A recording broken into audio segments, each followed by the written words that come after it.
Welcome back to our channel knowledge saviour. दोस्तों, हमारी ज़िंदगी में बहुत सारे लोग हमें सलाह देने आते हैं, लेकिन क्या सभी लोग हमारा साथ दे पाते हैं?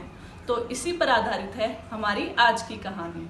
एक बार की बात है, एक छोटी सी चिड़िया समुद्र के किनारे अपनी चोंच में पानी भरती है और थोड़ी दूरी पर जाकर पानी को खाली कर देती है और गुस्से में कुछ बड़बड़ा रही होती है।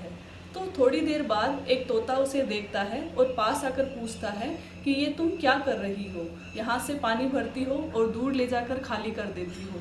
तो चिड़िया ने बड़े ही गुस्से में कहा कि ये समुद्र मेरे बच्चों को खा गया।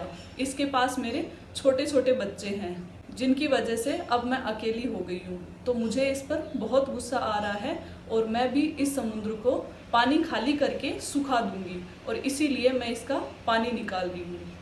तो तोता उस पर हंसता है और कहता है कि देख रही हो, ये अथाह समुद्र है, इसमें इतना पानी है कि तुम्हारा पूरा जीवन भी गुजर जाएगा तो भी तुम इसको खाली नहीं कर पाओगी। तो चिड़िया ने कहा, जो भी हो, लेकिन मैं कोशिश करती रहूँगी। तुम मुझे सलाह नहीं, साथ अगर देना है तो दे दो। तोता थोड़ी देर सोचता है, फिर कहता है कि ठीक है, मैं भी तुम्हारा साथ देने के लिए तैयार हूँ। और इस तरीके से वो भी समुद्र का पानी खाली करने में जुट जाता है।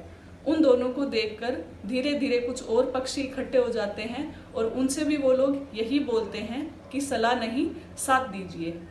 तो सभी पक्षी एकजुट होकर समुद्र को खाली करने में जुट जाते हैं। समुद्र उनको देखकर मुस्कुराता रहता है और उनकी मूर्खता पर हंसता है।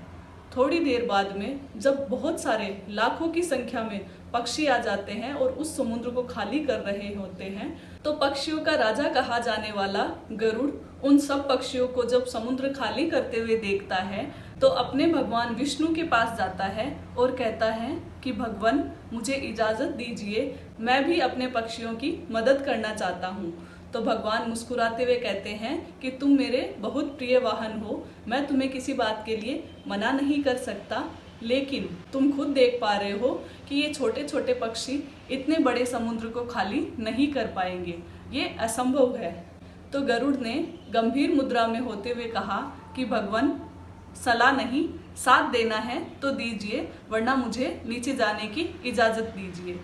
भगवान ने थोड़ी देर सोचकर मुस्कुराते हुए कहा कि ठीक है, तुम मेरे बहुत प्रिय वाहन हो, इसलिए मैं तुम्हें अकेला नहीं छोड़ सकता, चलो मैं भी तुम्हारे साथ चलता हूँ। इस तरीके से भगवान भी अपने प्रिय वाहन गरुड़ के साथ बैठकर धरती पर आ जाते हैं और उस समुद्र को खाली करने का सोचने ही लगते हैं। इतने में समुद्र देवता घबराते हुए उनके पाँव में गिर जाते हैं और कहते हैं कि भगवान, मुझसे ऐसी क्या गलती हुई है जो आप मेरे विनाश के लिए यहाँ धरती पर उतर आए। तो भगवान विष्णु ने कहा कि मैं आपकी गलती के लिए नहीं, मैं अपने प्रिय वाहन गरुड़ का साथ देने आया हूँ, उसने मुझसे सहायता मांगी थी।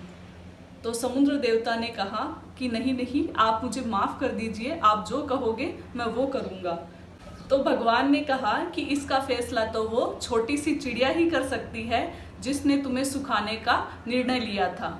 तो समुद्र देवता चिड़िया से माफ़ी मांगते हुए उसके बच्चों को वापस लौटा देते हैं और चिड़िया खुशी से उन्हें माफ़ कर देती है और भगवान भी अपने लोक को लौट जाते हैं। तो इसी तरह दोस्तों, सलाह देने के लिए हमारे पास बहुत सारे लोग आते हैं, लेकिन सच्चा साथी वही है जो हमें सलाह नहीं, हमारा साथ दे। मुसीबत के समय हमें बिना कोई सवाल किए हमारी सहायता करे। उम्मीद करती हूँ दोस्तों, आज की ये कहानी आपको पसंद आई होगी। इसी तरह नई नई कहानियों के साथ मैं आपसे रूबरू होती रहूँगी। तो सुनते रहिए नॉलेज सेवियर, कुछ अनकही अनसुनी कहानियाँ।